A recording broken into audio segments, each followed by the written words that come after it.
The basket maker. A man, says Sayavi of the Kamputi, must have a woman, but a woman who has a child will do very well. That was perhaps why, when she lost her mate in the death struggle of his race, she never took another, but set her wit to fend for herself and her young son. No doubt she was often put to it, in the beginning, to find food for them both. The Paiutes had made their last stand at the border of the bitter lake, battle-driven they died in its waters, and the land filled with cattlemen and adventurers for gold. This while Sayavi and the boy lay up in the caverns of the black rock and ate tule roots and freshwater clams that they dug out of the slough bottoms with their toes.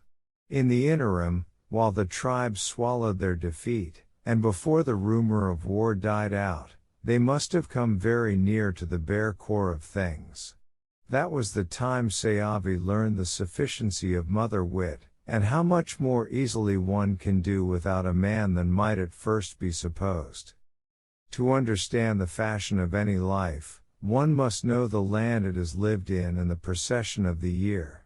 This valley is a narrow one, a mere trough between hills, a draught for storms, hardly a crow's flight from the sharp sierras of the snows to the curled, red and ochre, uncomforted, bare ribs of Waban. Midway of the groove runs a burrowing, dull river, nearly 100 miles from where it cuts the lava flats of the north to its widening in a thick, tideless pool of a lake. Hereabouts the ranges have no foothills but rise up steeply from the benchlands above the river.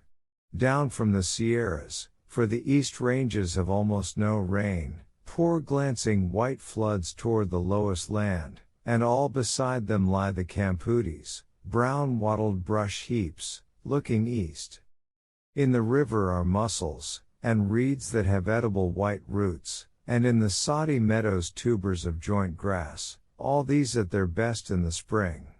On the slope, the summer growth affords seeds, up the steep the one-leafed pines, an oily nut. That was really all they could depend upon, and that only at the mercy of the little gods of frost and rain. For the rest, it was cunning against cunning, caution against skill, against quacking hordes of wildfowl in the Tulare, against pronghorn and bighorn and deer.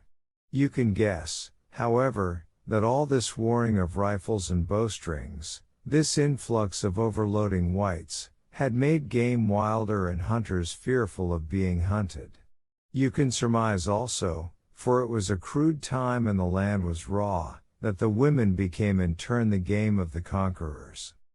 There used to be in the little antelope a she-dog, stray or outcast, that had a litter in some forsaken lair, and ranged and foraged for them, slinking savage and afraid, remembering and mistrusting humankind, wistful, lean, and sufficient for her young.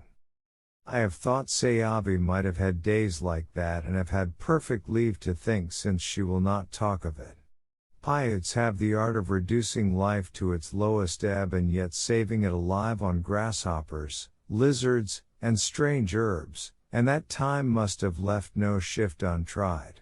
It lasted long enough for Sayavi to have evolved the philosophy of life which I have set down at the beginning. She had gone beyond learning to do for her son and learned to believe it was worthwhile. In our kind of society, when a woman ceases to alter the fashion of her hair, you guess that she has passed the crisis of her experience. If she goes on crimping and uncrimping with the changing mode, it is safe to suppose she has never come up against anything too big for her. The Indian woman gets nearly the same personal note in the pattern of her baskets. Not that she does not make all kinds of carriers, water bottles, and cradles, these are kitchenware, but her works of art are all of the same pieces.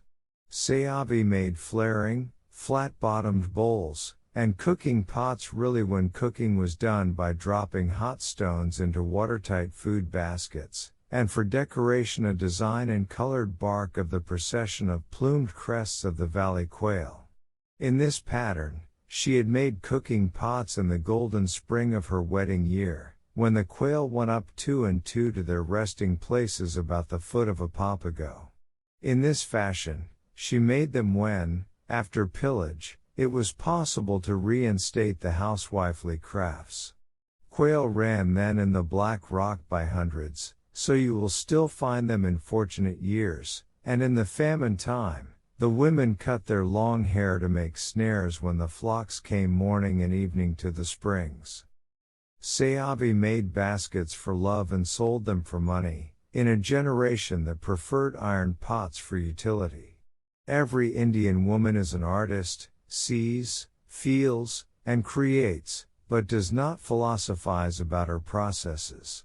Seavi's bowls are wonders of technical precision, inside and out. The palm finds no fault with them, but the subtlest appeal is in the sense that warns us of humanness and the way the design spreads into the flare of the bowl.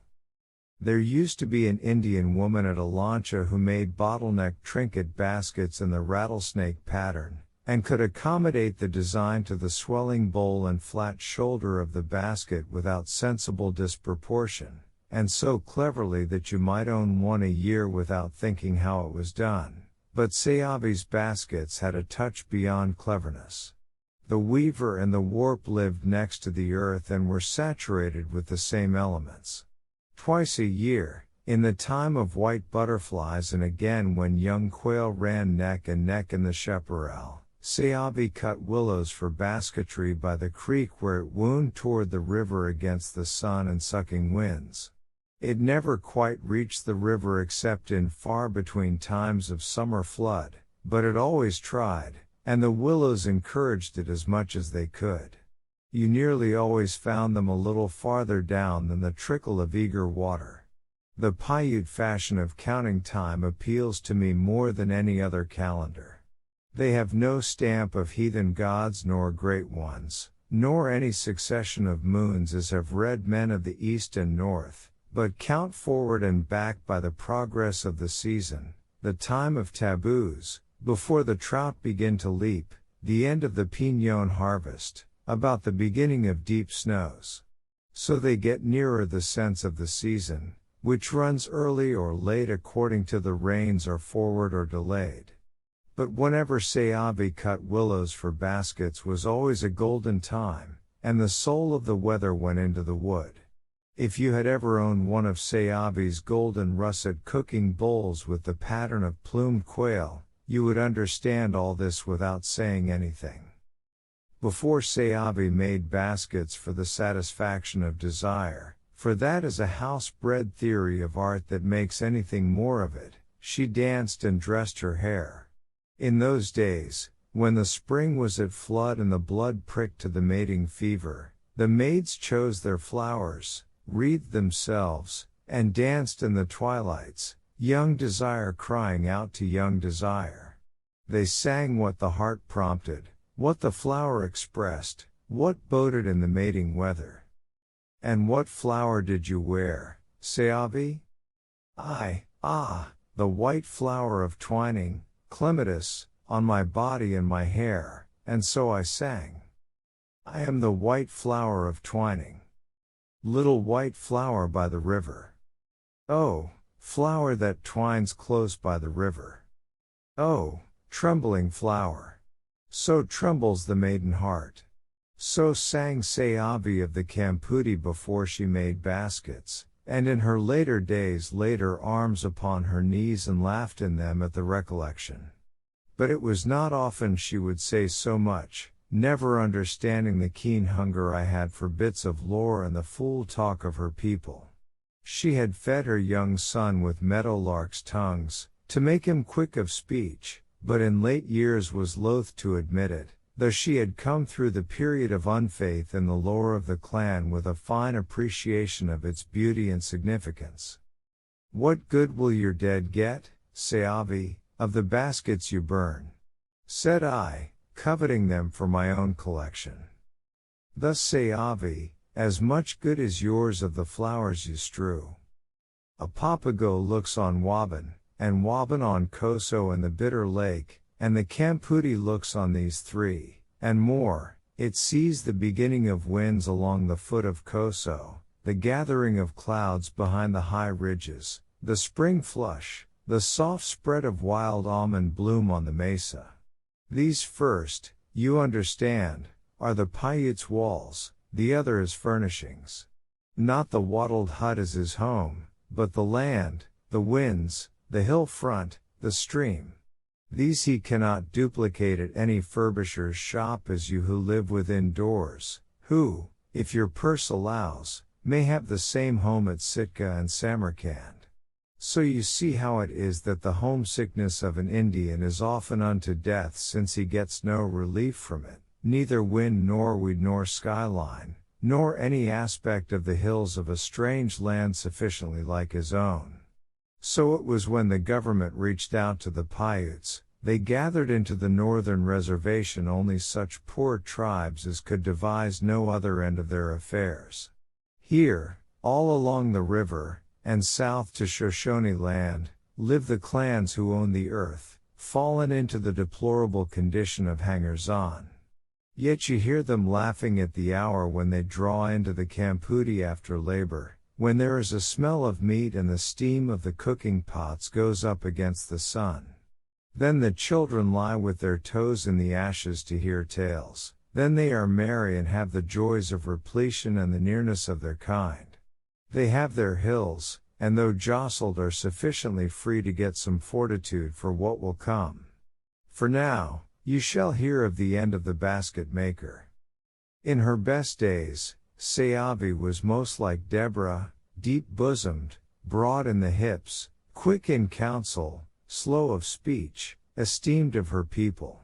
This was that Seavi who reared a man by her own hand, her own wit, and none other. When the townspeople began to take note of her, and it was some years after the war before there began to be any towns, she was then in the quick maturity of primitive women, but when I knew her she seemed already old. Indian women do not often live to a great age, though they look incredibly steeped in years. They have the wit to win sustenance from the raw material of life without intervention. But they do have not the sleek look of the women whom the social organization conspires to nourish. Seavi had somehow squeezed out of her daily round a spiritual ichor that kept the skill in her knotted fingers along after the accustomed time, but that also failed.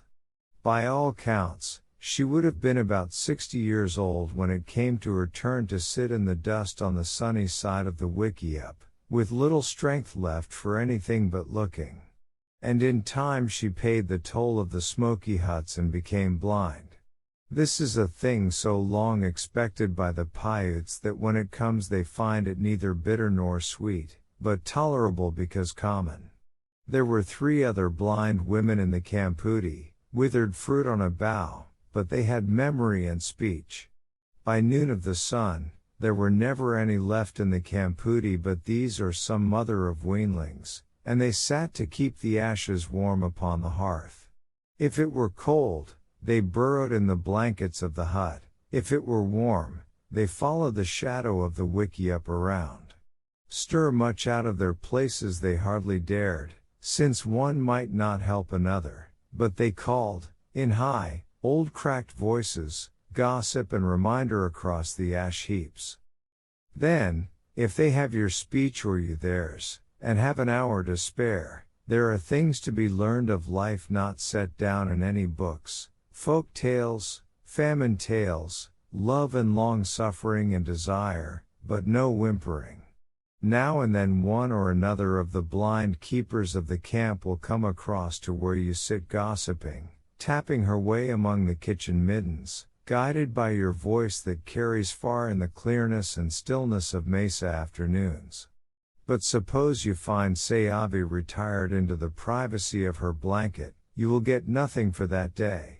There is no other privacy possible in a campoodie.